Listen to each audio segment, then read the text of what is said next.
कल एक मित्र ने सवाल पूछा था, संक्षिप्त में उसकी चर्चा कर लें। उन्होंने पूछा था, कभी लीन हो जाता हूँ, स्वयं का होना खो जाता है, और कभी स्वयं के होने के प्रति सजग रहता हूँ समाधि में, और कभी एक मध्य की अवस्था बन जाती है। यह क्या है? ऐसा समझें कि समाधि 3 प्रकार की होती हैं। अलग अलग मित्रों को अलग अलग प्रकार के अनुभव होते हैं।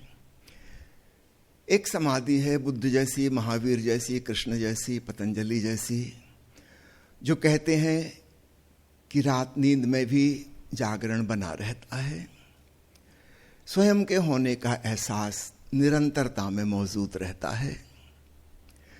दूसरी समाधि है महर्षि रमण जैसी, रामकृष्ण परमहंस जैसी, मेहर बाबा जैसी, जो बिल्कुल खो जाते हैं, सुसुप्ति की भांति लगभग कोमा जैसी अवस्था में पहुंच जाते हैं, जहां उन्हें अपने तन मन का भी ख्याल नहीं रहता, बहुत दूर निकल गए।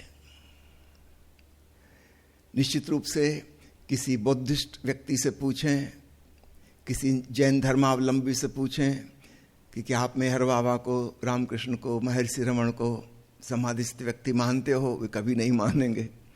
कहेंगे ऐसा कैसे हो सकता है, समाधि में तो परिपूर्ण होश रहता है। उनकी अपनी परिभाषा है, लेकिन याद रखिए वैसा कुछ लोगों को होगा। रामकृष्ण के शिष्यों से पूछो कि क्या आप मानते हो कि बुद्ध समाधि को जाने? वो बिल्कुल इनकार कर देंगे। कहीं ऐसी चर्चा नहीं आती कि बुद्ध बेहोश होकर गिर पड़े हों, 5-5, 7-7 दिन बेहोश रहे हों। रमण महर तो 2-2, 3-3 महीने बिना होश के, उन्हें अपनी भूख प्यास का भी नहीं पता, पड़े पड़े शरीर में घाव हो गए, मवात पड़ गई, उन्हें कुछ पता ही नहीं। और मेहर बाबा तो लगभग 1 साल से ऊपर कोमा जैसी अवस्था में रहे।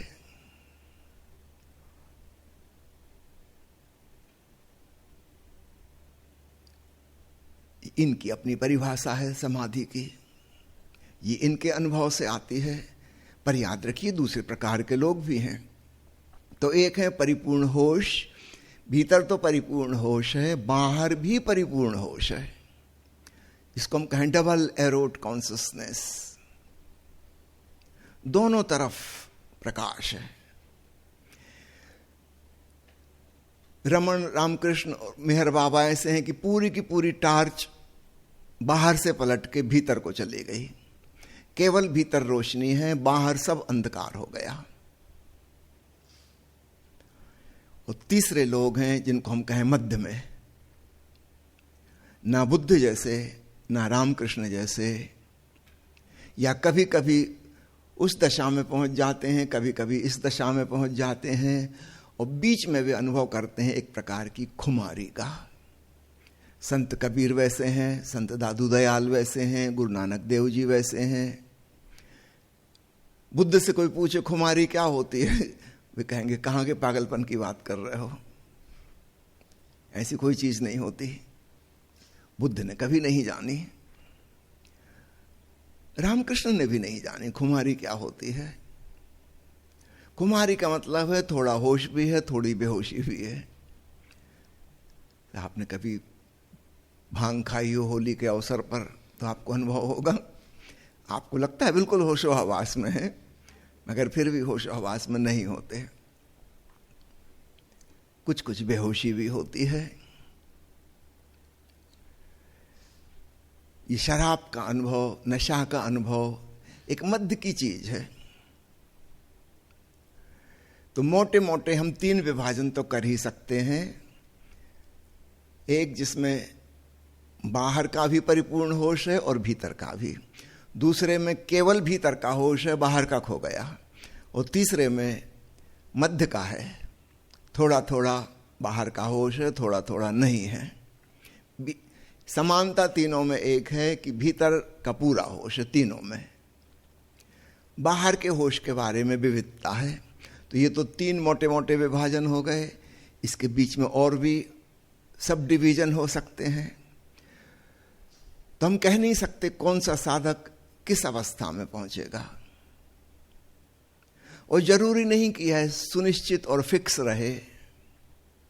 आज आपको एक ढंग से हो रहा है, हो सकता है 6 महीने बाद दूसरे ढंग से होने लगे, साल भर बाद तीसरे ढंग से होने लगे। बड़ी विविधता संभव है। तो सबके समाधि के अनुभव समान नहीं होते। जो आपको हो रहा है बस उसका आनंद लें, धन्यवाद भाव से भरें। तो मेरा छोटा सा संदेश है, आपको जिस समय जैसा हो रहा है प्रभु की कृपा जानकर आप उसका आनंद लें। तुलना नहीं करें, दूसरों के साथ कोई हिसाब किताब ना लगाएं, नहीं तो फिर आपका मन बीच में आ जाएगा, विश्लेषण करने लगेगा, उसकी कोई आवश्यकता नहीं। आज ऐसा हो रहा है, इसके लिए अनुग्रहित हो जाएं। कल हो सकता है कुछ और ढंग का हो, या हो सकता है यही जारी रहे। जो हमारे लिए उपयुक्त होगा, अस्तित्व की तरफ से वैसा आयोजन होगा।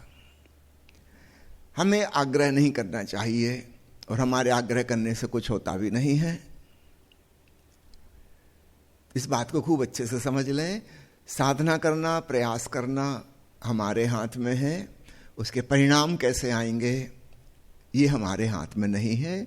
वह प्रभु कृपा है, और वह वैसी होती है जैसी हमें जरूरत है। हमको खुद भी नहीं पता कि हमारी जरूरत क्या है। इसलिए जो भी हो उसके लिए खूब धन्यवाद भाव से भरें। हो सकता है वह जारी रहे, हो सकता है कभी परिवर्तन हो जाए, उसके लिए तैयार रहें।